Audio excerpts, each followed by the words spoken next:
Баршаңызға сәлем достар, каналыма қош келдіңіздер. Бұл видеода сіздермен жөтелді үй жағдайында емдеудің ең тиімді 5 тәсілмен бөлісетін боламын.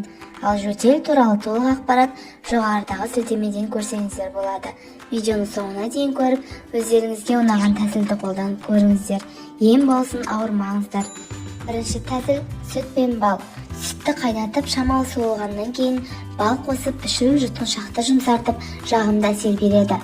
Мұны мүмкіндігінше ұйықтар алдында ішкен дұрыс. Сонда тамақ жыбырлағанын азайтып, тыныш демалуға мүмкіндік береді. Ол үшін бір кесе немесе бір стакан сүтке 1-2 қасық бал, сосын саусақ ұшымен кішкене аз содасын қосу қажет. Мұны түсте және кешкі қабылдау жөтелді босатып, қақырықты түсіріп, организмдегі зиянды заттардың сыртқа шығуына әсер етеді. Жөтелді қойдырудың тағы бір әдісі көкөністерді пайдалану.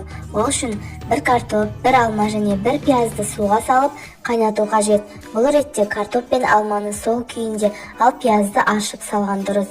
Сонымен қатар отты баяу қоюды да ескерген жөн. 2 мәрте қайнатып, су біраз сарқылғанда оттан аласыз. Дайын болған сұйықтықтан күніне 1 шай қасықтан 3-4 рет ұрттап отырсаңыз, жөтелді қойдырады. Үшінші тәсіл ол әрине құйрық май. Қойдың құйрық майын ерітіп пайдалану жөтелге дауа. Ол үшін құйрық майды ысытып, онымен алқым, арқа және 2 табанды сылап шығу керек. Сылаған соң мейлінше қымтанып, қалың жамылып демалған дұрыс. Жылы күйінде майдан 1 қасық ұрттау да жөтелді кетіруді жылдамдатады. Біраздан соң денеңіз жіпсіп, терлей бастайды. Себебі құйрық май ішке барған соң қолқаны жібітіп, жанды қинаған жөтел қақырыққа айналады. 4-ші тәсіл бумен емдеу. Жөтел енді басталып келе жатқан кезде дәрігерлер ингаляция жасауды ұсынады. Егер мұндай аппарат болмаған жағдайда, қолда бар заттарды да кәдеге жаратуға болады. Мәселен, асүй ыдысына, яғни тостаған не шұңғыл тәрелкеге ыстық су құйып, соған қарай еңкейіп басыңызды сүлгімен қымтап алу керек. Бірнеше рет бумен демалу жөтелді жұмсартады. Егер ингалятор аппараты болса, бұл процесс жеңілдей түседі. 5-ші тәсіл ірі қарабұрыш. Кәдімгі ұсақ емес, ірі домалақ пішінді қарабұрыштар жөтелді қойдыруға таптырмас ем. Қарабұрыш антибактериалдық әсерге ие.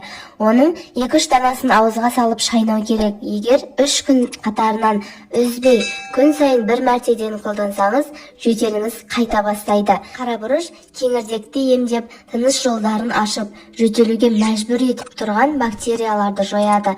Сондай-ақ қарабұрышты қайнаған сүтке араластырып ішуге де болады. Сіздермен бөліскім келген осылар еді достар. Ауырмаңыздар, ем болсын. Видео пайдалы болған болса, каналыма жазылып, пікір қалдырып, лайк басуды ұмытпаңыздар.